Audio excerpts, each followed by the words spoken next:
Hi, my name is Janet Perkin, and I'm going to tell you about my hobby, which is antique collecting. I think this first started when I visited my grandparents' house, which was a 17th century farmhouse on the outskirts of Sheffield. And we used to visit there every Sunday.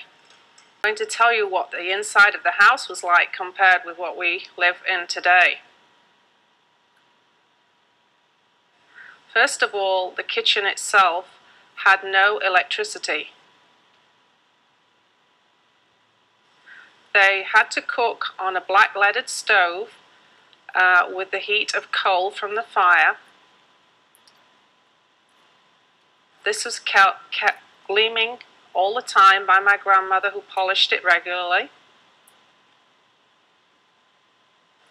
There was a huge pine table in the kitchen with an old red settle where the farm workers used to come in and sit and have their breakfast and lunch. Also, there was an old stone sink there. We had no running water. They had to go into the garden and draw water from the well. At night time, we all had to use a paraffin lamp to light the room, and then a candle we used to take to the bedroom.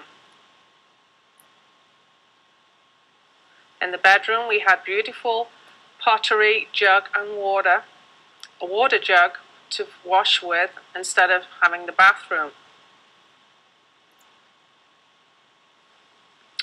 Later on, when my grandparents died, I attended the auction where unfortunately everything was auctioned to the general public, and so many of the things were lost to the family. There's many things I wish I would have been able to have, like the old monk's bench, which was in fact a bench which also made into a table, a very rare piece of furniture. I did manage to collect an old green platter and a gold Noritake coffee set, which I still have today. Later on in life, I did inherit other pieces from members of the family, such as a grandfather clock from my mother-in-law, which has been in the family many, many years, and we still have it today. When I was in my late 20s, I got the real antique bug, and I used to attend many estate sales, auctions, even garage sales. And throughout the years, I've collected a wonderful collection of Victorian furniture. In fact, if you would enter my living room today, you would see a beautiful mahogany sideboard, and on that you would see a beautiful Victorian silver tea set, coffee pot, and then also in the room you would see a beautiful chaise longue for reclining on. And it's a beautiful room with lots of prints, botanical prints that were popular in Victorian times. Now, my family room, which is very, very different, reminds a lot of people of a British pub,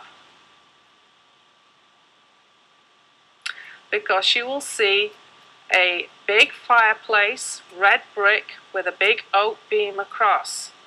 Now, on the fireplace there are many, many horse brasses, which are brass good luck charms used on the old farm horses years and years ago.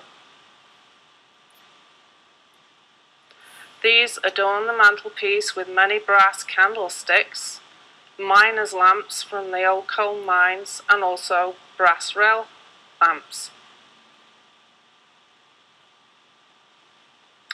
Now, also in the family room you will find a huge oak table, very similar to the one in my grandmother's kitchen. Here is where our family meets every Sunday evening.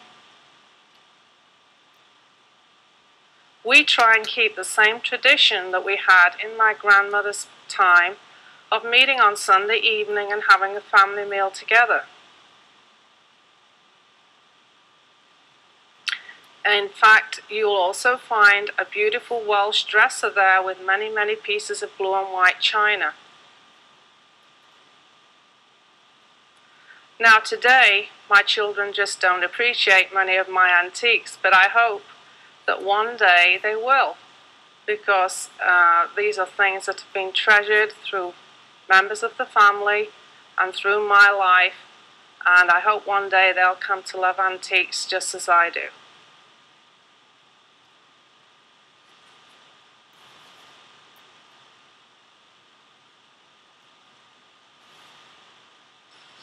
Hello, my name is Chris Lunas.